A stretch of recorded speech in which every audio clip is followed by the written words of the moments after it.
Hello प्यारे बच्चे, तो आप लोग कैसे हैं। तो आज देख लीजिए, आज हम लोग संज्ञा पढ़ने वाले हैं, नाउन। तो नाउन के बारे में सबसे पहले परिभाषा जानेंगे।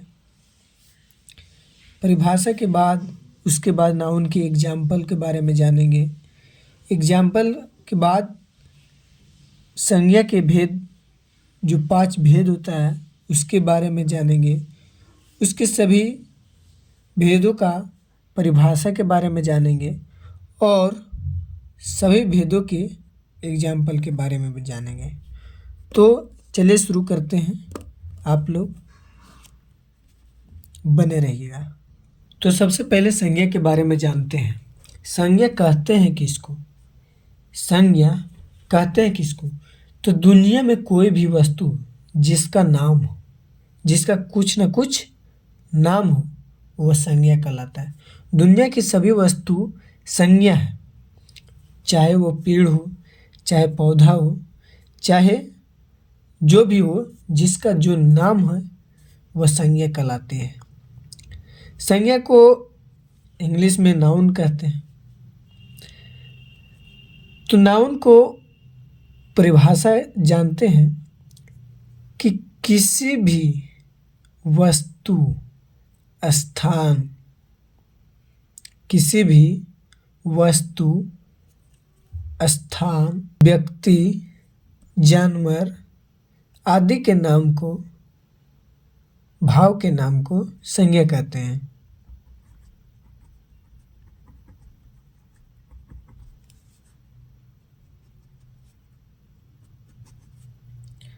संज्ञा किसी भी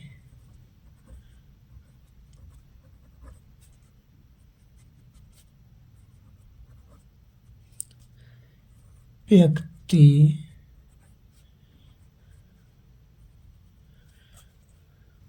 वस्तु,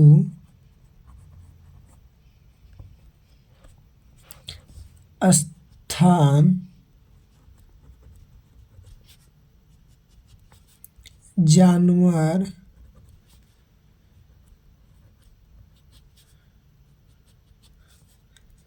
भाव आदि के नाम को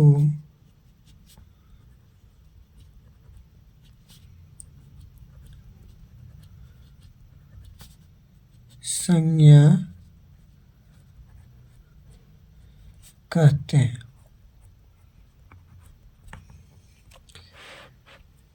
जैसे में एग्जाम्पल,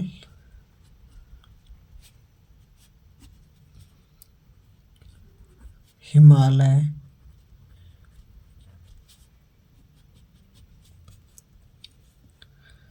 कबूतर,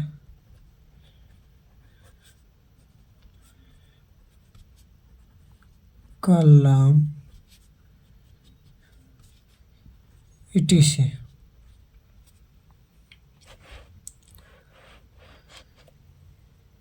संज्ञा किसी भी व्यक्ति, वस्तु, स्थान, जानवर, भाव आदि के नाम को संज्ञा कहते हैं।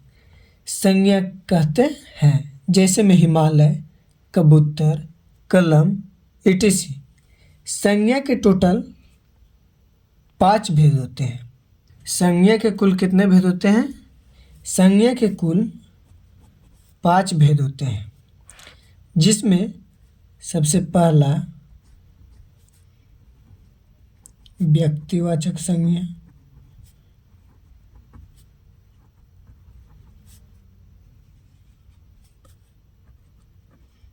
व्यक्तिवाचक संज्ञा। दूसरा जातिवाचक संज्ञा,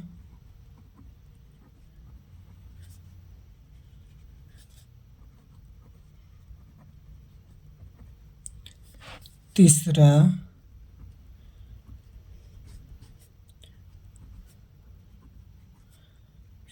समूहवाचक संज्ञा, चौथा भाववाचक संज्ञा।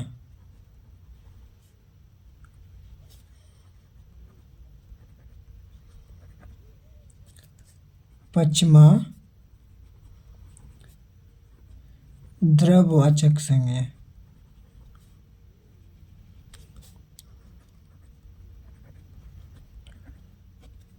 संज्ञा के टोटल 5 भेद होते हैं। सबसे पहला व्यक्तिवाचक संज्ञा, दूसरा जातिवाचक संज्ञा, तीसरा समूहवाचक संज्ञा, चौथा भाववाचक संज्ञा, पांचवा द्रव्यवाचक संज्ञा। तो सबसे पहले व्यक्तिवाचक संज्ञा के बारे में जानेंगे। व्यक्तिवाचक संज्ञा कहते हैं किसको? तो व्यक्तिवाचक संज्ञा उसको कहते हैं जिसका कोई पर्सनल खास नाम हो, खास व्यक्ति हो, खास वस्तु हो, जिसका एकदम पर्सनल नाम बोलकर बोध किया जाए। जैसे व्यक्ति में मान लीजिए व्यक्ति है, ठीक है, व्यक्ति तो बहुत सारे हैं, तो उसमें हम किसी व्यक्ति का नाम जैसे राम बोले, तो राम किसी पर्सनल आदमी का नाम हो गया, तो उसे व्यक्तिवाचक संज्ञा बोलेंगे। जैसे नदी है, जैसे नदी है, तो नदी तो बहुत सारा है, लेकिन उसमें हम बोल दिए कि गंगा, तो गंगा किसी खास नदी का नाम आ गया, तो उसे व्यक्तिवाचक संज्ञा कहेंगे। तो इसका परिभाषा जानते हैं, चलिए शुरू करते हैं। व्यक्तिवाचक संज्ञा।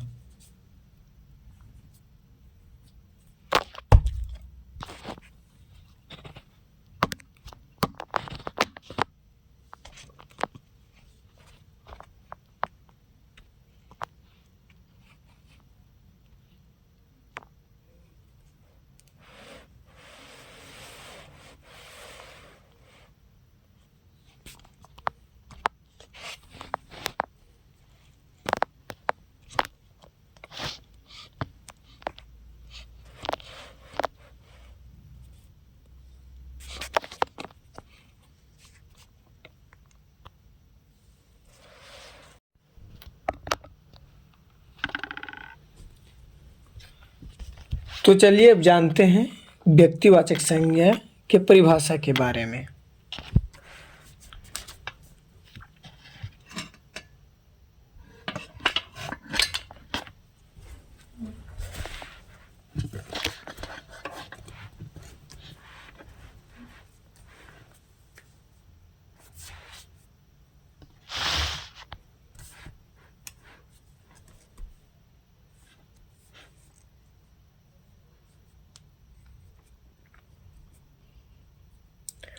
व्यक्तिवाचक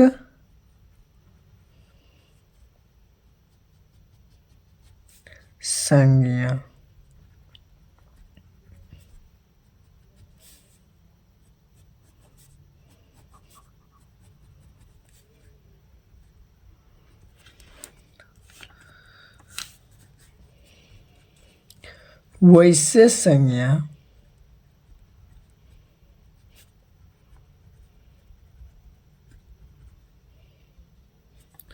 वैसे संज्ञा जिसमें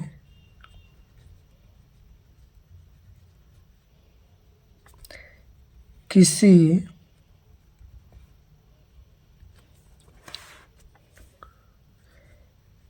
खास व्यक्ति, वस्तु, स्थान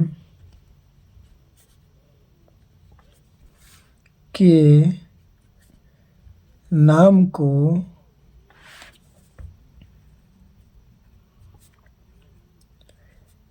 व्यक्तिवाचक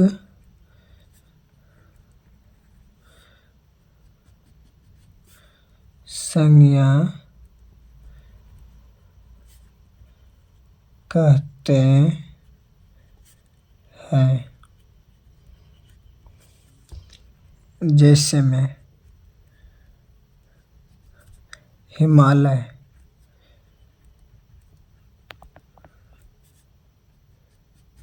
जैसे में हिमालय, पर्वत तो ढेर सारे हैं, जैसे में कंचनजंगा हो गया, नंदागिरी हो गया, माउंट एवरेस्ट हो गया, लेकिन उसमें हम एक गो का नाम लिया हिमालय, तो हिमालय हो गया खास नाम। तो खास नाम को व्यक्तिवाचक संज्ञा कहते हैं।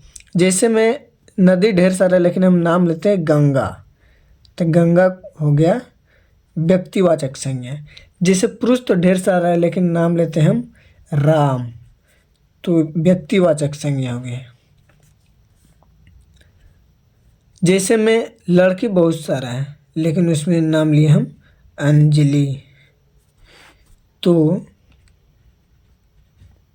ये व्यक्तिवाचक संज्ञा हो गई। ETC व्यक्तिवाचक संज्ञा खत्म। और दूसरा संज्ञा का नाम है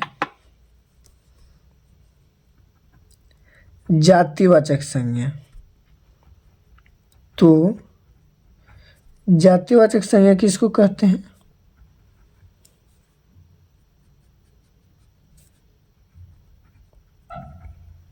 जातिवाचक संज्ञा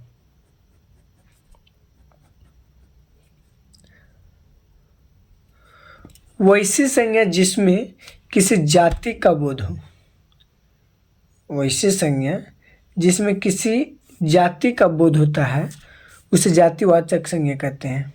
जैसे में मनुष्य एक जाति है, कुत्ता जाति है, भालू जाति है, किताब जाति है, कलम जाति है। ऐसा समझिए कि जिसका मीनिंग हो, जिस्म का मीनिंग हो, उसे जातिवाचक संज्ञा कहते हैं। पुरुष में राम हो गया व्यक्तिवाचक संज्ञा, लेकिन सारा पुरुष जातिवाचक संज्ञा हो गया। जैसे कुत्ता में किसी का नाम होता है टॉमी, तो टॉमी हो गया जातिवाचक संज्ञा, लेकिन कुत्ता हो गया, भले टॉमी हो गया व्यक्तिवाचक संज्ञा और कुत्ता हो गया जातिवाचक संज्ञा। तो चलिए इसका परिभाषा लिखते हैं कि वैसा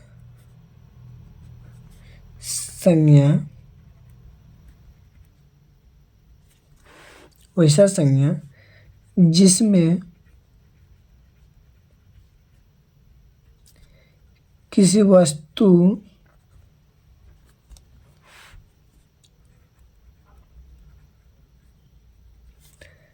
स्थान व्यक्ति के जाति का बोध हो, जाति का बोध हो,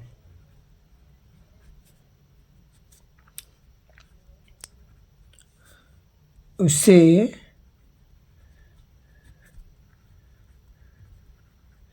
जातिवाचक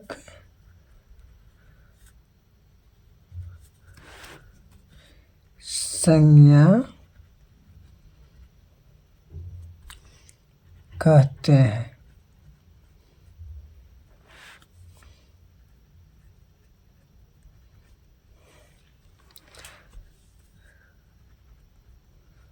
जैसे में कुत्ता, लड़का, लड़की, बिल्ली,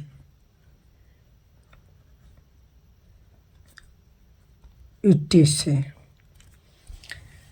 जातिवाचक संज्ञा समझिए कि जिसका मीनिंग हो, जैसे कुत्ता का डॉग, लड़का का बॉय, लड़की का गर्ल, बिल्ली का कैट, उसे जातिवाचक संज्ञा कह देंगे। और हिमालय में क्या है कि हिमालय नाम है, गंगा नाम है, राम नाम है, अंजलि नाम है, तो उसे व्यक्तिवाचक संज्ञा कहेंगे। तीसरा संज्ञा का नाम है समूहवाचक संज्ञा। ये तो आप लोग ऐसे ही समझ गए होंगे कि जिसमें झुंड हो, भीड़ हो, उसे समूहवाचक संज्ञा कहते हैं। समूहवाचक संज्ञा।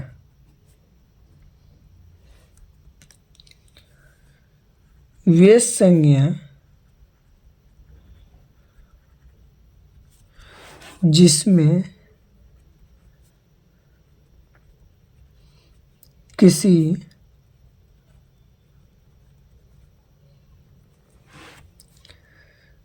झुंड या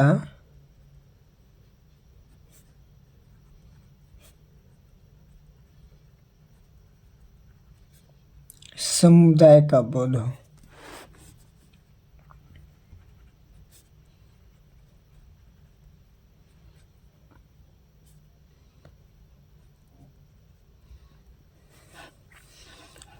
उसे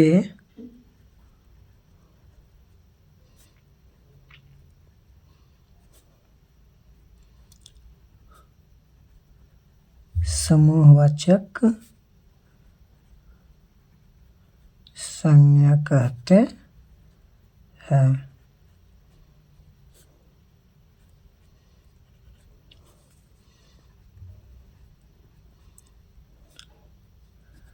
जैसे में वर्ग, क्लास, जिसको इंग्लिश में कहते हैं क्लास, सेना, टीम, क्रिकेट टीम या जिस टीम, अभी आईपीएल आने वाला है, टीम, चाबी का गुच्छा, चाबी का गुच्छा, अंगूर का गुच्छा, etc। तो समूहवाचक संज्ञा समझ गए कि जिसमें किसी झुंड या समुदाय का बोध होता है उसे समूहवाचक संज्ञा कहते हैं। चौथा संज्ञा है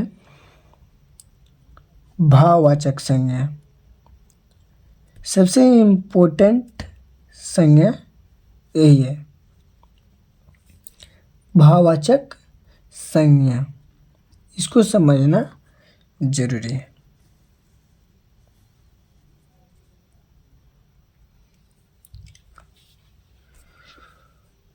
वैसा संज्ञा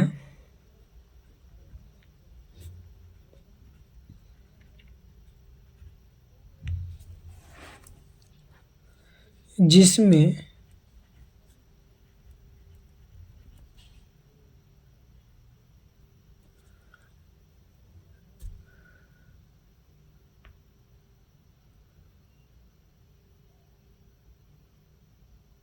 किसी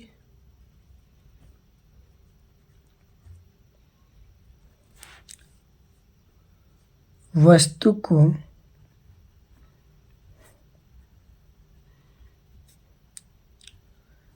छुआ या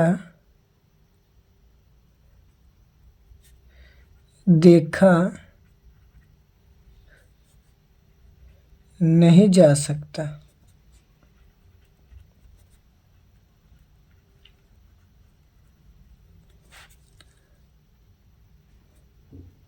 परंतु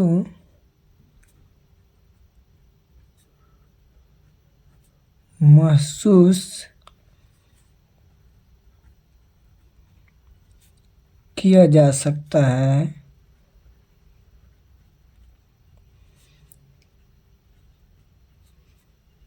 उसे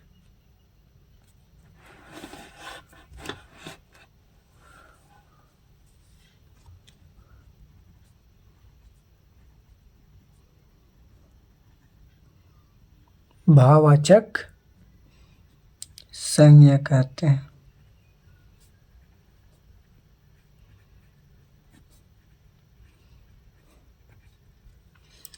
जैसे में बचपन, बचपन को छुआ या देखा नहीं जा सकता है, लेकिन इसे सिर्फ महसूस किया जाता है कि हाँ, ये मेरा बचपन है, यह उसका बचपन है। जवानी, इसको सिर्फ महसूस किया जा सकता है। बुढ़ापा,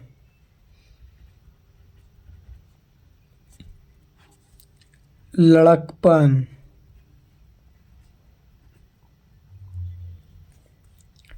प्रेम, घृणा, etc।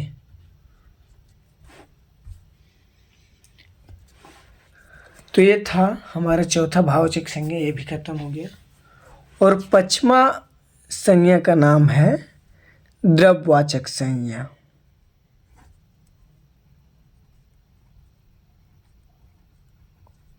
द्रव्यवाचक संज्ञा।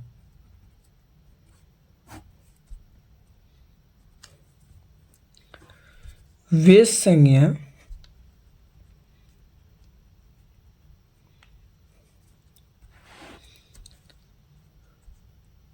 जिसमें वस्तु को नापा या तौला जाता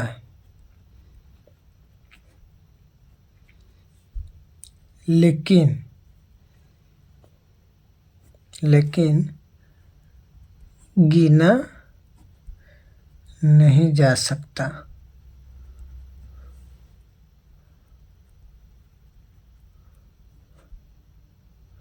उसे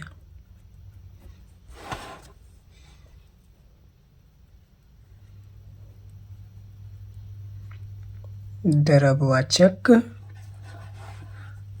संज्ञा कहते हैं।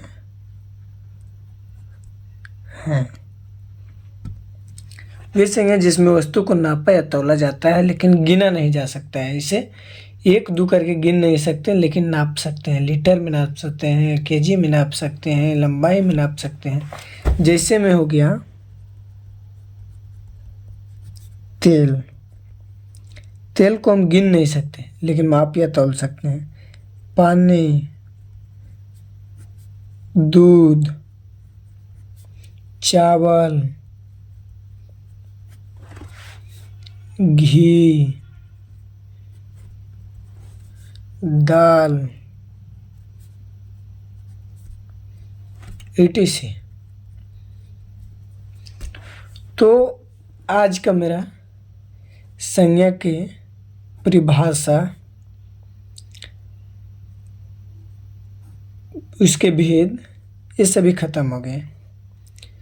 तो आप लोगों को हम 10 HW देते हैं। इसमें कौन संज्ञा का नाम लिखना है। संज्ञा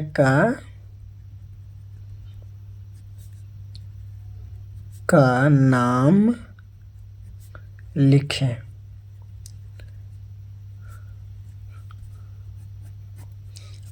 दस हम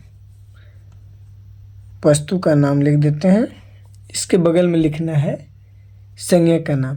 जैसे हम लिखते हैं कि तेल, तो इसके बगल में लिखना है कि ये है द्रव्यवाचक संज्ञा।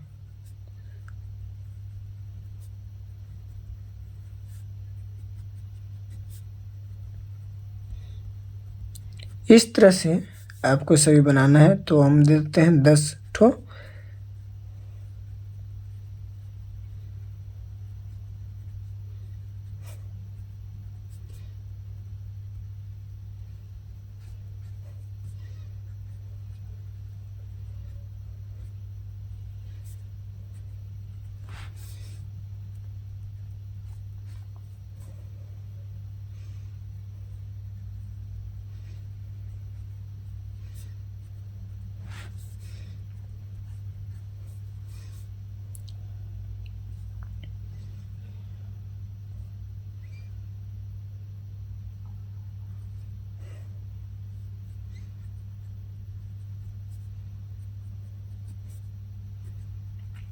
तो 5 ठो ही देते हैं, इसको आप लोग को बना के लाना है। और आप लोग को यह वीडियो हेल्पफुल हुआ होगा आप लोगों के लिए, तो चैनल को ज़रूर सब्सक्राइब कीजिएगा और लाइक कीजिएगा। धन्यवाद।